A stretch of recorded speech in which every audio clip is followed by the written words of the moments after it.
welcome back to the Bites and Bites podcast. I am your host, Kristin King. That's right, new name, same mission. More on that during the break. Today's episode is one that hits right at the intersection of technology, climate, and the food that sustains us. My guest, Francisco Martin-Rayo, CEO and co-founder of Helios AI, a company using artificial intelligence to forecast agricultural prices, supply disruptions, and climate risk long before it happens. We talk about how AI can actually predict food shortages, why climate change is forcing farmers to adapt faster than ever, and what happens when the systems that feed us start to break. It's an eye-opening conversation that connects global markets, dinner tables, and the human stories behind both. So grab your coffee or tea and your curiosity. This one's going to make you think differently about what's on your plate. Enjoy. In Bites and Bites tradition, we're going to start with favorite food and favorite food memory. So go for it. Yeah. It's kind of a random favorite food. So my grandmother was a refugee from Spain. She came over from Spain to Mexico during the Civil War, and she used to make lasagna, which is not what you would expect a woman from Barcelona to make. But she used to make it as the special dish for me, and she used to make the pasta and the bechamel sauce and the meat sauce all from scratch. And we started making it during Christmas as kind of like the family tradition. And so my wife is Kurdish. I'm kind of Mexican. I guess my grandparents were from Spain. And so it's probably the weirdest Christmas dish for a Mexican Kurdish family to have is lasagna. But it's been really nice to have that almost like common history, right? In terms of what I was fed by my grandparents and what I'm now feeding my children, and hopefully what I'll feed my grandchildren one day. So that's been a really happy memory recently. That sounds like a great Christmas meal, to be honest. Yeah, I mean, thanks. You don't have to go. The bechamel really makes all the difference. If you make it from scratch, it's delicious. Yeah. A lot of people skip that step, and I think it's a super important step too. I haven't had like a proper lasagna in I don't even know how long, to be honest. It's not that hard. I mean, it was a little daunting at the beginning, but I prefer that to ricotta. Don't love ricotta. Really? Yeah. Actually, I do love ricotta though, in general. No, that's fantastic. And that's also probably tied to your favorite food memory then, is because it's with family and together, or unless it's not. So no, that's it. I think it's the food, right? I think it's really nice to have your whole family sit around a table and eat. They call it, in Spanish, sometimes it's called sobremesa, which is like after the food is gone, you're still lingering around the table and chatting and having more wine and, eating now whatever's left over that's kind of cold. Just really happy memories around that. I love that. That's like one of my favorite things to do with people is after we've eaten, we never get off the table. We just sit there and just, like you said, pick on whatever's left over. If it's like the bread or whatever, cold meal or... Yeah. And like an hour in, you're taking like the cold bread, you're dipping it in the cold lasagna. It's fine. Yeah, I love that actually. And then, of course, the wine's moving around or whatever, coffee's coming out or whatever's happening. Yeah, those are great memories. We usually cleared the table of food. Well, we keep the little food bits and we would start games. So games would start and the conversations would continue. And it was always Tiles. It was the game that we used to play with my grandparents. Oh, I like that. Yeah. Yeah. Now that I've taught it to my stepsons. So now, of course, they're beating me really badly, actually. It's fine. That's the goal, right? The next generation should be better than we are. It's fine. I feel like my grandfather's smiling and he's laughing, that good old hearty laugh that he has when I'm losing. So it's okay. But yeah, that's what it's about, right? It's about the connection. It's about the people. That's what food does for us. Besides the nourishment. Yeah, that's what's great. I love that. Now I'm craving lasagna. So thank you for that. Gonna have to take care of that problem. But go ahead and introduce yourself so everybody knows who you are. Yeah, I'm Francisco Martin-Rayo. I'm the CEO and co-founder of Helios Artificial Intelligence. We are the preeminent climate risk platform. We have predicted 90% of all agricultural disruptions for 64 commodities across 85 countries. And we predict the price of agricultural commodities 5 times better than industry averages, which is really awesome. And I'm sure most people probably look at you and say, okay, then you can tell us how much an avocado is going to cost. That is exactly what we do. Yes, that is on the platform. Yes. And I'm sure that hopefully nobody blames you for that price or gives you a hard time when you tell them what it is, if that ever comes up in conversation, because people get very uppity about avocado prices of all things. I mean, they've been pretty crazy. I mean, the other day, I think I paid like $3 for an avocado. I said, well, you need to come out my way since we're both in Virginia, because I only pay $1.50 for mine. And you're further away from the hub, I think. Interesting. I'm actually not. There is a distribution center very close to me because it's the last city before you head out into the western part of West Virginia. That might be why, yeah. So yeah, and actually I know that there's a lot of the hubs that are coming into this area that the distribution like system in this area is decent. Not to mention farm to table is very close here because it's still agricultural out of this area. So, I mean, I generally think that that's good. You want to be closer to your food. I think it's a wonderful thing. We have a very good partnership with a farm out in Middleburg. So we take the team to visit. We're tracking to see how climate is impacting their different crops and the decisions they make. It's an incredible business. I mean, it's like you have to be the most optimistic person in the world to be a farmer because everything is perfect, you make like 5%. If anything goes wrong in that season, you're done. Like you're just at a loss. And also all the hats that they wear, the fact that they have to be like meteorologists and like midwives and plumbers and fabrication technicians and engineers. It's wild how much what they do. And the aptitude is so high. It's not just like I put seed in ground and I water. It's so many other factors to it. Marketing, their tech, they do cyber. Like there's so many aspects to it. And nobody knows. That's the thing that's so hard, that nobody knows all the things they do or how your food gets to you, because our modern world has given us such privilege that we don't even understand where our food comes from at all. And it's frustrating, but also kind of like amazing that we've done that system, but also it's such a big system. And it's really complicated. It is. I would encourage everyone of your listeners, right? I mean, go visit a farm. Yes, please. Not like an apple picking farm, like a proper farm. They love typically, right? They love having people over. You can pay, visitors pass. You can buy some fresh eggs and all that stuff. It makes an enormous difference. It'll be really cool. It really does. And yeah, agreed. If you do want to go to like the trendier little like pick your flowers, pick your, whatever, go hang out with a cow. That's fine. Go for it. I know that there's a ranch, technically a producer of beef that's somewhere between here and there in our area that they do these amazing like tours of their facility, as well as they do a whole like beef tasting. So they do like, I think they're a Kobe beef farm, and they will do this like age tasting. Signs for it. Yeah. I mean, it's a little pricey, but I was like, that's pretty cool. Yeah. And maybe appreciate it. I mean, they're going to spend some money to eat some steak, but it's, can't get any fresher, honestly. And if you're into that, like, that's really cool. And there's so many vineyards in the area, and there's so much agriculture in our zone. It's so amazing. Yeah, Virginia is really wonderful. I did read this interesting study as well that says if you actually get primarily or all 100% grass-fed beef, the saturated fat content is lower than grain-fed. And so it's actually much healthier for you to eat that type of red meat. Yeah, and it's interesting because a lot of people don't know that all cattle is actually finished on grass. So it really is grass-fed in some regards. Not fully. I guess there's some different layers and rules to this. And forgive me to all the ranchers that are listening, because I have not asked the right questions, because I have several ranchers that I now speak to quite regularly, and they remind me that cows are finished on grass. And I'm like, oh, like, it's like almost like, duh, I should have known that. Like, that makes sense. But like, also like, I'm an idiot because I don't live on a ranch, and I don't know these things because I'm so far removed from my food system. So yeah, it's exactly that point, right? What are chickens finished on, et cetera, Yeah. And well, chickens, that's a complicated conversation, of course. Yeah.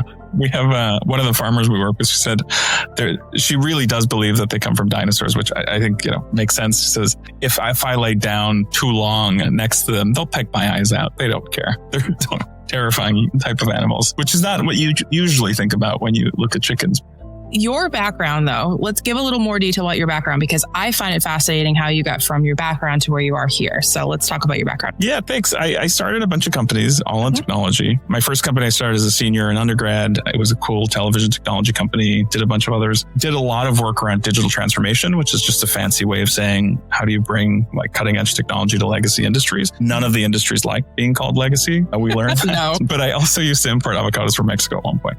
And it was the reason, like, seeing what the food supply system was like, seeing what was coming along in terms of like technological changes, and knowing what was happening with climate change, that we said, we think we can do something really special in this space, and launched Helios. So it was really kind of I saw the need, it's there, so we're going to go for it to launch this company, rather than like, oh, this is going to be a really cool profit-driven thing. It was like betterment of humanity, kind of, we need to do this. This needs to happen. Yeah, we're really, I mean this apolitically, right? Like, we've really bungled kind of climate change, right? We have to get used to living in a world that is 2 to 3 degrees hotter. I mean, we hit that threshold recently. But if I say it's 2 to 3 degrees hotter, that means at the ends of your distribution, there's some really wonky stuff happening. And it's already wreaking havoc on your food supply system. And, our job is to provide you with technology to predict where those disruptions are happening, predict how the prices are going to change, so you can decrease the level of food insecurity. It's pretty brutal otherwise.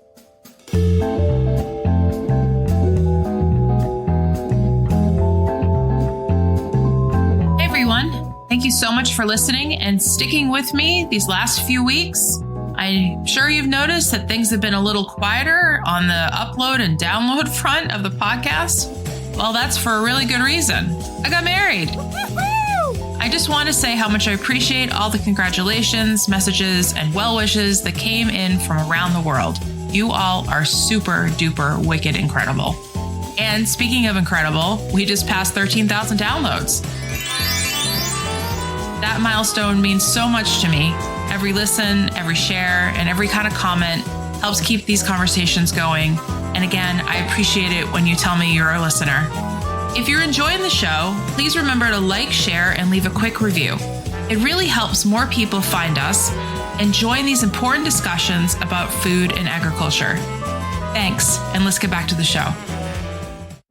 Which is huge because people don't realize actually how insecure a lot of places in the world are, especially the ones that really have had the most effect by climate change. I find it really interesting too, because people, when they think climate change, they think of like polar ice caps melting, and they think of polar bears, they think of, other displacement with wildlife. And yes, absolutely think those things because they're important to think about, but also how we manage agriculture and where we do it and how we do it and what can grow where. A great example I have, which is kind of a funny example in a way, is the southeast of the UK actually has fantastic sparkling wine. And that is because of climate change. It actually rivals champagne. And I realize anybody in France who's listening probably just like threw me across the room, and I apologize. But the Brits are cheering you on. They're very excited about this. And I've had it, and I've been there, and I've been to the vineyards, and they're amazing. And it's so inspiring to see how people are trying to overcome climate change issues and make good things happen from it. Now, this is what we have to do, is adapt. And that's what's going to happen. But in some places, we won't be able to adapt because it will just be gone.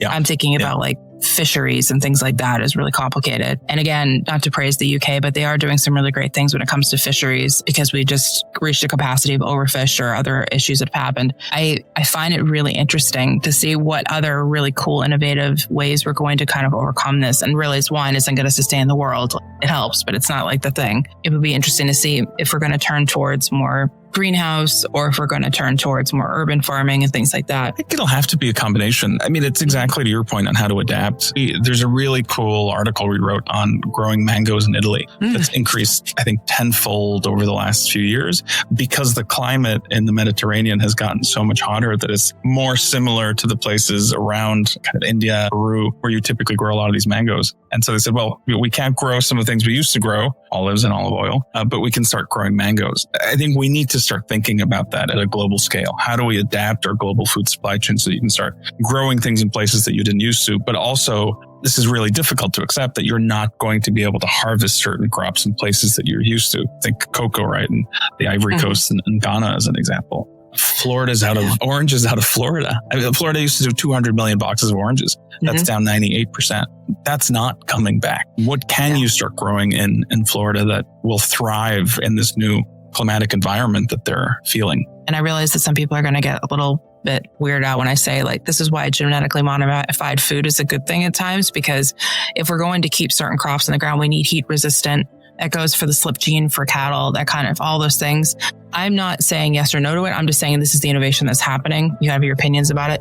That's what's we're going to have to do is more innovation ultimately. And it's going to require tech and data. I completely agree. Yeah. I mean, it's really hard, right? We're really close to a lot of like regenerative agriculture departments across major CPGs. And even the folks that are doing really incredible work, right? Your Unilevers, your Nestle's, they're very aware that you're not getting the yields you need if it's just regen. And then you need that level of genetic innovation, whether we like it or not, right? For some of these crops to be able to adapt, or you're just growing fewer of them and they're naturally a lot more expensive. And I am not a fan of saying like food just needs to be more expensive. I think that's a very incorrect and relatively privileged point of view. Yes. For the vast majority of people, like food should not be more expensive, right? Food should try and make food as available and as cheaply as humanly possible so that people can eat. Exactly. Otherwise it'd be chaos. Also, where you were talking about the Italy mango situation, I was thinking about how closely we identify our cultures as humans with food. We basically just said that at the beginning of the show with,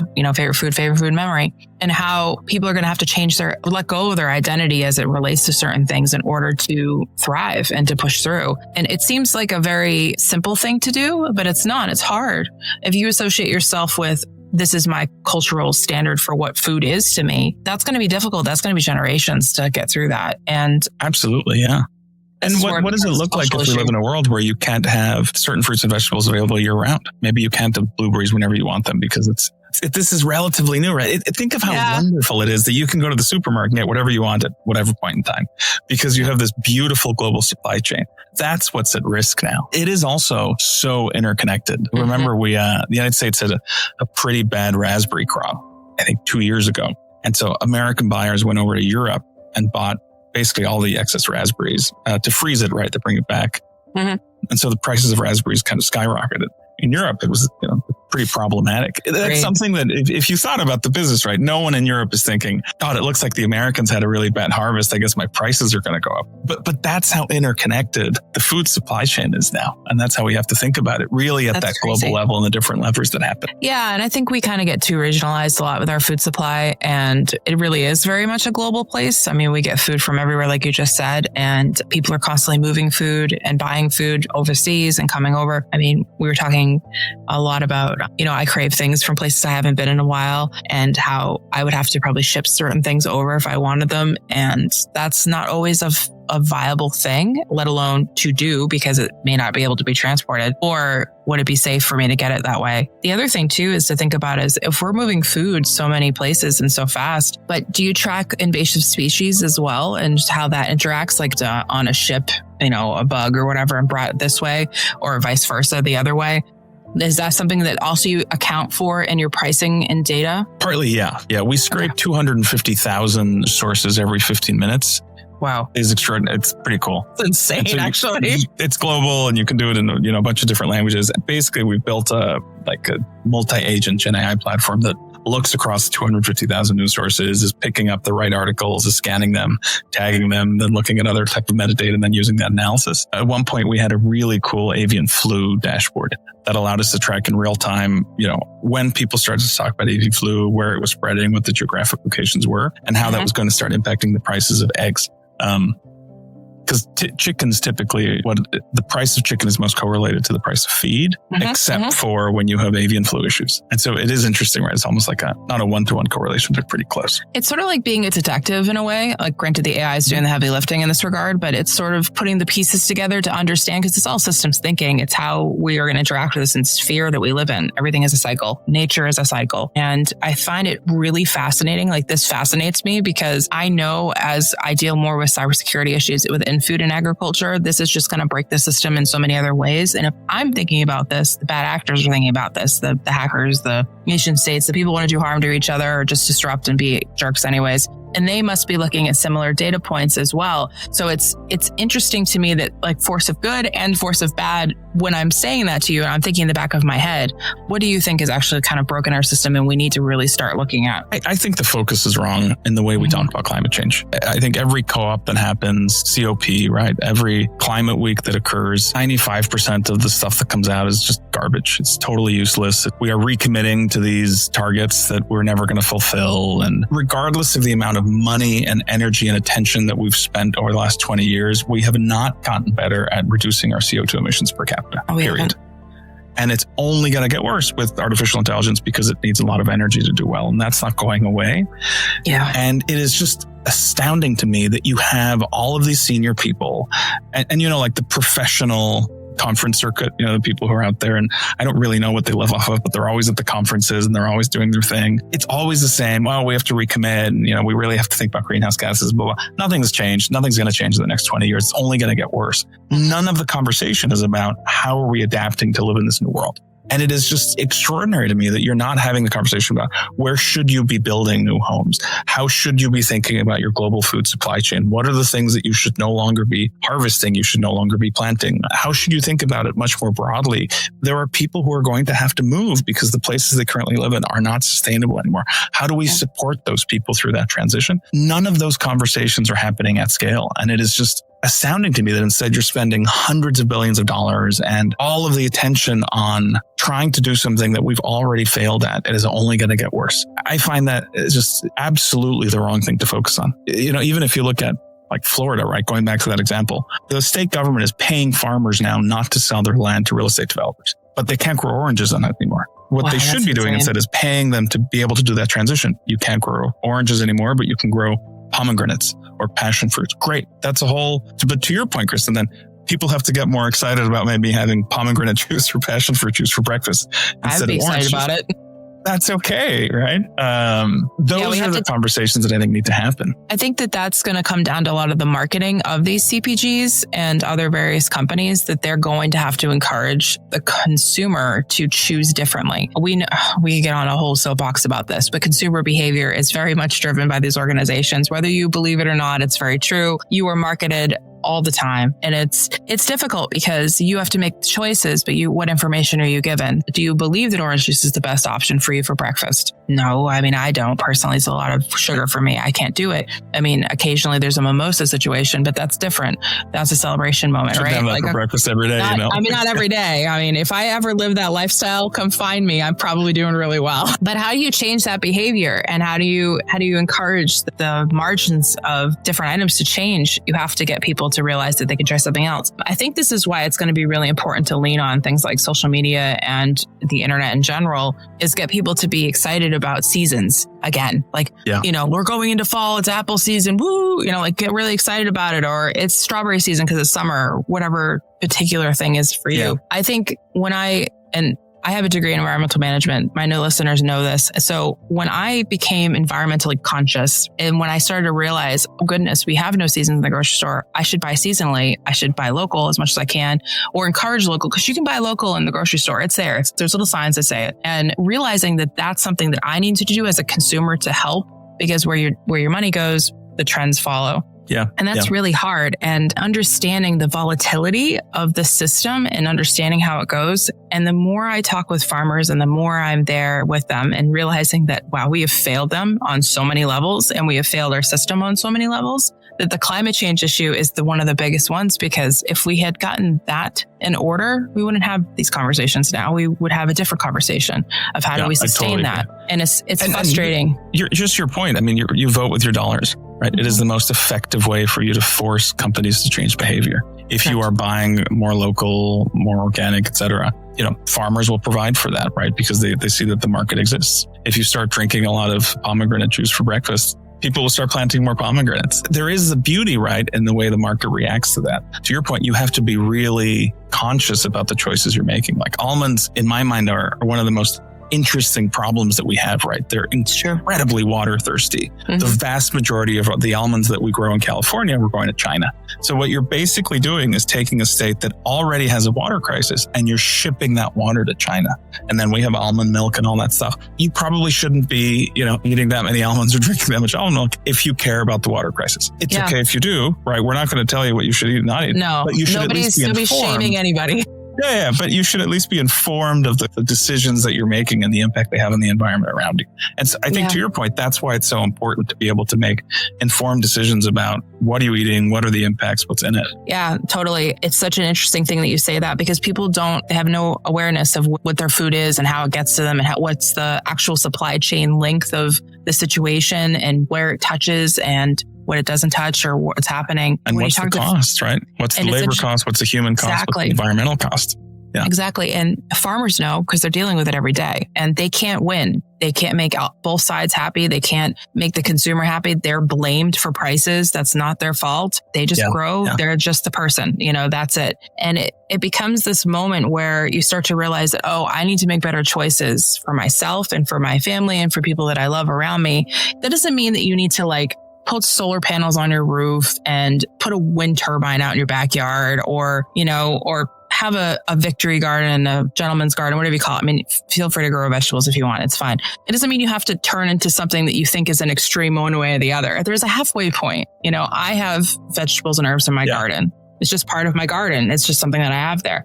Changing our mindset about what we choose to drink. Why are we drinking it? Are we drinking it because we have an allergy or is it because we think it's healthier? Okay, so what are the other options that are around that? The interesting thing about almonds that you brought up is the bees. We've got a bee problem and we don't have enough bees and we truck our bees all over the country or we ship them in from Australia to actually pollinate these almonds. It's crazy. But the fact that we have to truck bees from one end of the country to the other seasonally for almonds and cherries and other fruits and vegetables is wild to me. And then now we don't have any bees here because we've got a colony collapse disorder that we still don't understand, that we're shipping them in from Australia. So now Australia has to give us bees. It's like the system is so complex that it starts to like hurt. It starts to hurt a little bit. That's exactly. And I think that's why people often will just give up.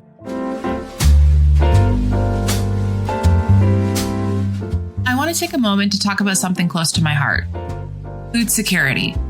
It's no secret that I live in the United States, and regardless of where you sit on the political spectrum, I think we all can agree on one thing: no one should ever go hungry. As we head into the holiday season, I'd like to encourage you to help where you can. Donate to a local food pantry. You can find one through findhelp.org, or call a local farm and ask if you can sponsor a farm share for a family in need.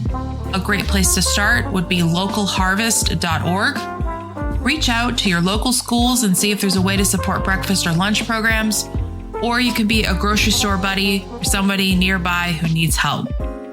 Food insecurity isn't just an American issue, it is a global one.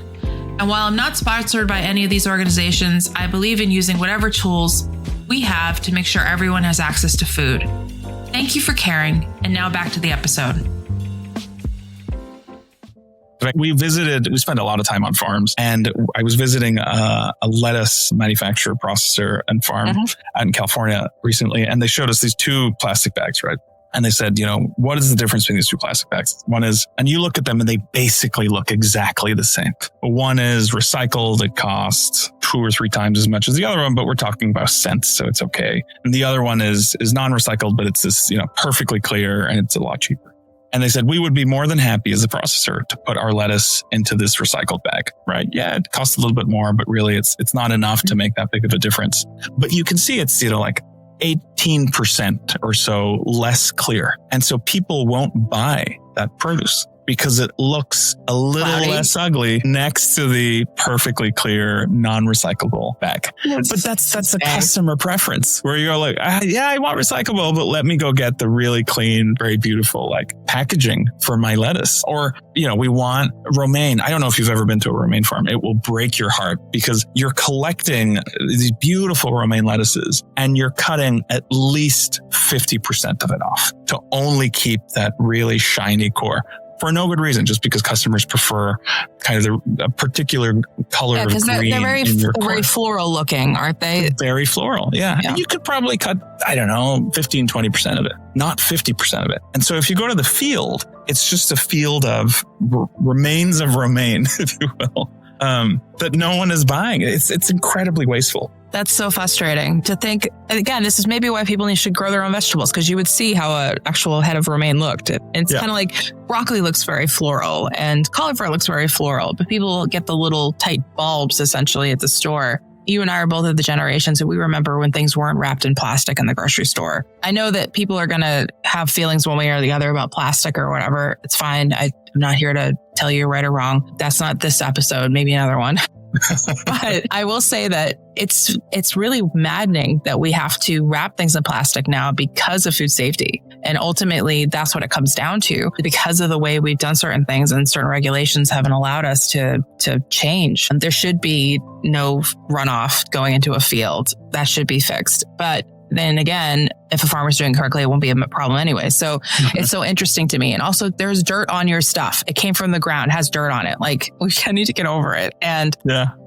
Just clean it. It's fine. Yeah. And it's so funny how sometimes there's a few little bugs. That's all right. Yeah, just, whatever. It's fine. It's fine.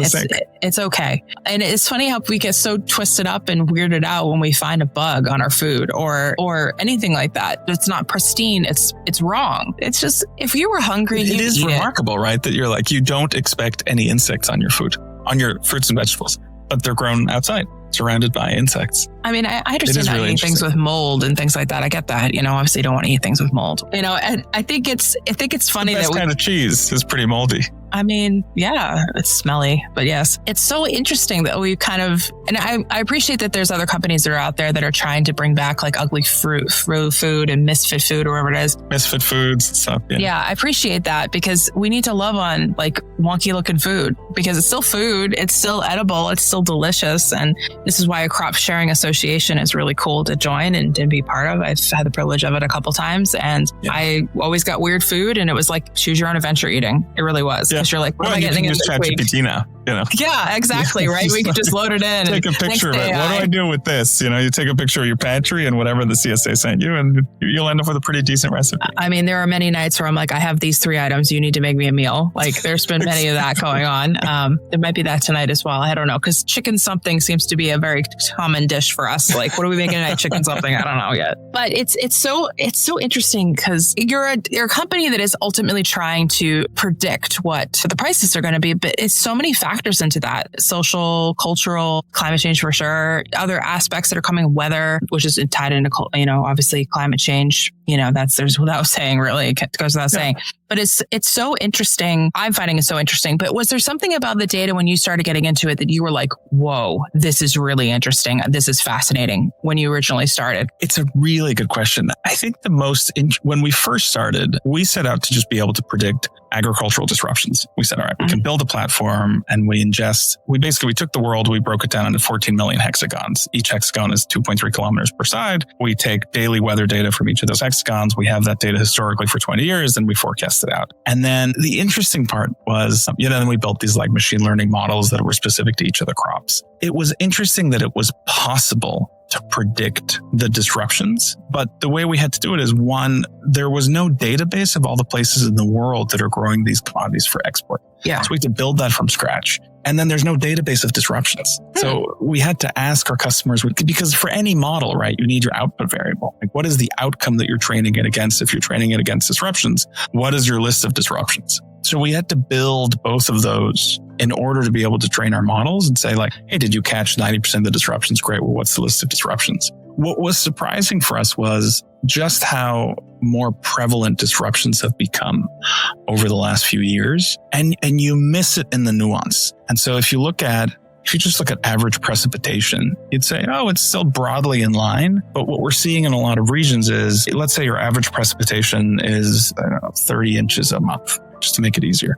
And you'd say, all right, well, on average, we're getting an inch a month or, 2 inches every 15 days, every second day. What's happened is instead you're getting like 15 inches on day 1, 15 inches on day 5, and nothing for the other 28 days. And that's driving a ton of the disruptions that we're seeing globally. And so you always focus on temperatures and droughts and stuff, and that's important. But it is this new erratic precipitation that makes it incredibly difficult for non-irrigated crops to grow. And even the crops that are irrigated, you're just spending a lot more money watering when you didn't expect to. Yeah.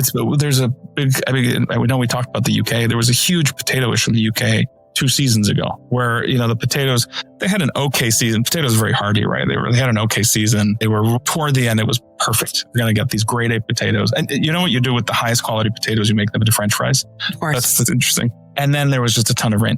And so you couldn't harvest because the fields had become muddy. And then the potatoes got really fat and bloated. And so you lost a percentage in the harvest. And then when you got these like overly large bloated potatoes and you put them in storage, you lost another 4% to mold. And so it was really interesting that you are really starting to see kind of really negative impacts of this erratic precipitation in ways that people don't typically talk about on a climate change perspective. Well, most people don't even realize. Again, we have no idea that 2 years ago was like biblical flooding. It was awful. They could not harvest and they lost their crops. I think everybody kind of lost that year in the UK for the most part in those regions that were hit the hardest. And it was devastating, really. What do? You have to buy potatoes from somebody else, That's the only way to do it. Kristin, exactly. What if that starts to happen instead of every 20 years, every 5 years? We have a huge farmer we support out in Brazil. We don't typically work with farmers, right? We work with the people who buy and sell the commodities, but we have partnerships with farmers. A big one of our partners in Brazil, they have, I think, 10,000 hectares of coffee trees. Yeah, we're talking about like, these are like helicopter. You have to fly from one end to the other of the farm. It's that big, Twice for him. He's planted new 5,000 new hectares of coffee trees. Twice the trees have died because of unexpected frosts. It takes 5 years to get your money back from a coffee tree. And so his big thing is like, this used to happen once every 10 or 15 years. And I knew I could get my return on investment. Mm-hmm. And now I've lost 5,000 hectares of coffee trees twice in 5 years. Is this the new normal? And if it is, how do you possibly keep planting coffee trees? On top of that, why would you keep doing it? That's like failure on failure. That's not good for your mental health and your well-being, let alone your family and all these other things you've got to keep up as a farmer. That to me is, you've got to deal with loss. Like that's a hard human emotion. I mean, grieving is one of the worst things we do as humans next to shame. And how do you pick yourself up and keep moving? Yeah. Well, and from a financial perspective, right? Mm-hmm. It's interesting because it's incredibly expensive to lose your crop, but also financial institutions will only loan to you if you are growing the same crops on the same farm that you have historically. So he tried to go to the bank and said, I should no longer be growing coffee here. I should grow something else. Mm-hmm. And the bank said, that's really cute. We will loan you the money to buy more coffee trees, but not to do anything else. Yeah, you need those financial incentives for it to work, right?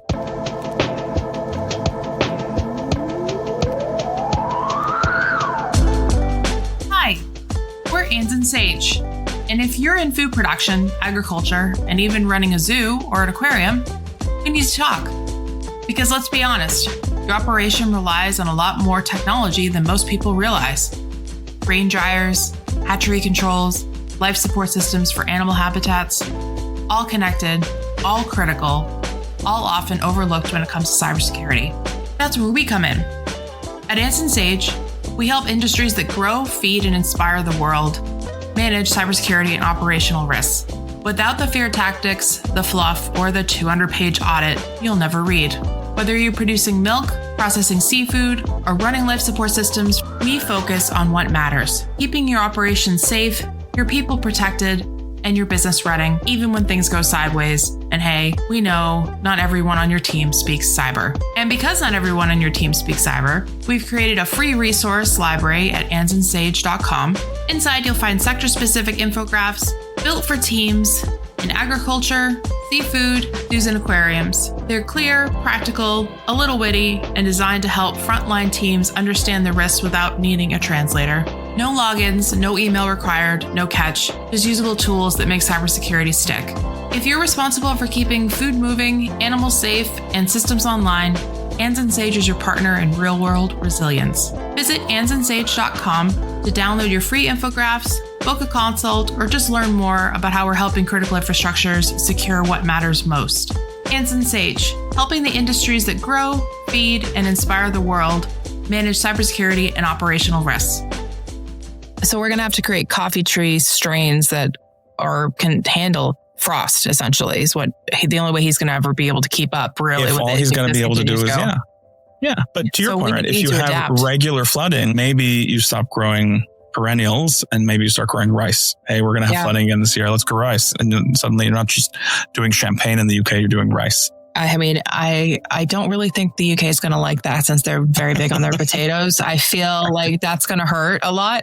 So again, this goes about changing your culture to rice from potatoes. I just don't see that happening. Fish and chips. Fish and rice is the new thing. It's fine. We could talk about fish all day long. However, I know that you aren't doing proteins as of yet. Not yet. But you will be. And then there's a whole new world that will open up and it will just be even more wild because the way we do proteins is going to change too. The way we adapt and move things around like that is insane as well. Not to mention that the majority of the things that we grow also go towards protein. So that's really fascinating to think about too. Yeah. So if we can't grow food to feed the animals that feed us, we're in a bigger problem too. It's not just like we can't get almonds. We literally can't get feed to these animals and we require protein if you eat meat. And that's really interesting. And as you're talking, I'm thinking about all these disruptions and I'm thinking about all the cyber disruptions that I know about and the ones that even the ones that aren't publicized that I know about. And this is going to become a bigger problem too, because this is how we go into attack each other moving forward. And this is how we're going to, better way to say it is war. And it's already happening. And we're seeing it in real time right now, unfortunately, and how corporations will compete with each other and things like that. And it's going to be just another layer of data that's going to help your company explain and predict, but also another way that's going to drive prices. because, we've had cyber interruptions and disruptions already, especially this year. And it's been detrimental in pricing and things like that. Somebody's going to make up the loss. Is it going to be the consumer? And if we go in through, God help us, if we go through another pandemic, that's going to drive prices again. There's so many factors to this data. I'm super fascinated. I hope everybody hears that because this is fascinating information. But as we're wrapping up, I know this has been a little bit gloomy and doomy a little bit, but I want to know, so you've done, geopolitical risk, you've been in conflict zones, you're an author of a book, which I'll definitely link in the show notes, and now food systems. So is this work really about peace, or is it more of like a new battleground for you? I think it's about solving problems. So I'll give you 3 different examples. When I was in grad school, I was doing some really cool research on radicalization in refugee camps in Yemen, Pakistan, and Somalia. Mm-hmm. And when I went to visit and did the study, it turns out that there's very few university scholarships, refugees basically, that are in the camps. There's a lot of support for primary, secondary education. So a lot of folks said, why would I ever go to high school and graduate from high school? Even if I make it to university, there's no way for me to get there. So I started an NGO that I ran on the side, that was giving university scholarships to these refugees so they could go to university and then go back to the camps and teach, and it created this really nice life cycles. Mm-hmm. You identify the problem, you come up with the solution. Afterwards, almost totally different problem I had. I read the news. This was before podcasts were really big. On my phone while driving, I almost crashed into a lamppost. And I said, it'd be really good. We could just get a text-to-speech engine on top of an RSS feed. I created a mobile app that did that. It was called Hear Your News. And you could, pick and choose the articles you wanted from the different RSS feeds that you subscribe to, and it would read to you in different voices. And I think for Helios, it was the same, right? We knew that there was a problem around agricultural disruptions, price volatility, and I felt that we could build a solution that would really address it. I think that's what I'll probably do for the next 50 years. Just keep finding some interesting problems and trying to solve them. I think that's great. And I love how you've taken your background in a way and pushed it into your present, because it's all the knowledge you had before, your troubleshooting, your aptitude, and thoughts around how processes work together in a system. It's very clearly established here. It makes sense. And also the agricultural bit makes sense to me too, because it all flows in the same sphere. Because if people can't eat, they're going to cause problems, and then there's going to be issues. And I think we're in a really pivotal time, not just with climate change. I think geopolitically, we're in an interesting time frame globally. I'm not picking on any country specific. I think that in this new digital world between AI and all these other things, I think we're in a really pivotal time with cyber, since we still don't have right protections in place with different things, especially in our food and ag sector. And I think that this is going to be, I guess, watch this moment. I feel like I said that a lot on the show. We're just going to watch the moment. We're here, but we can't troubleshoot until we see what's going to happen. And it's going to be really interesting moving forward, especially in the next probably 5 years, really, ultimately, how things are really going to play out.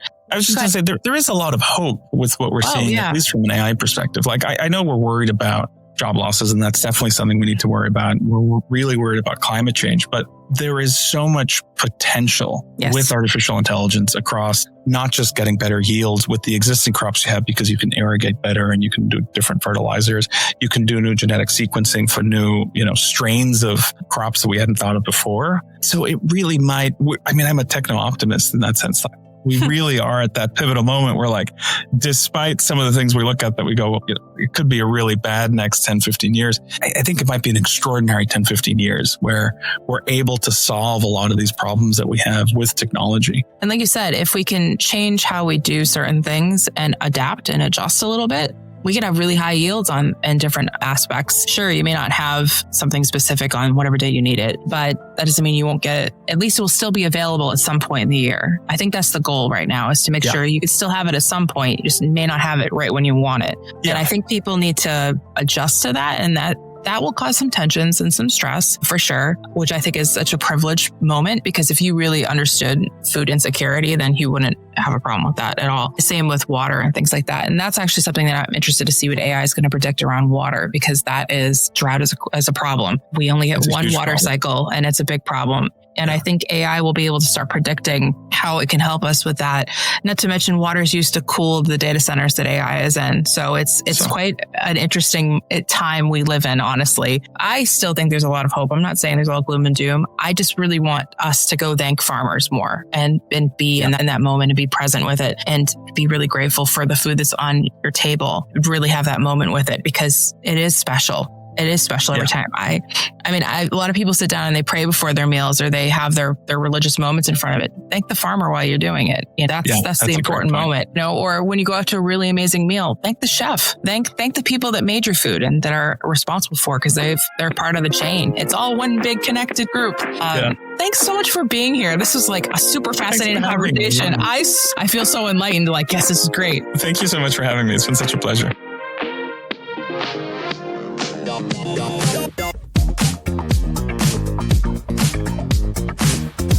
A huge thank you to Francisco for joining me and sharing how his company, Helios AI, is using technology to make our global food systems more resilient.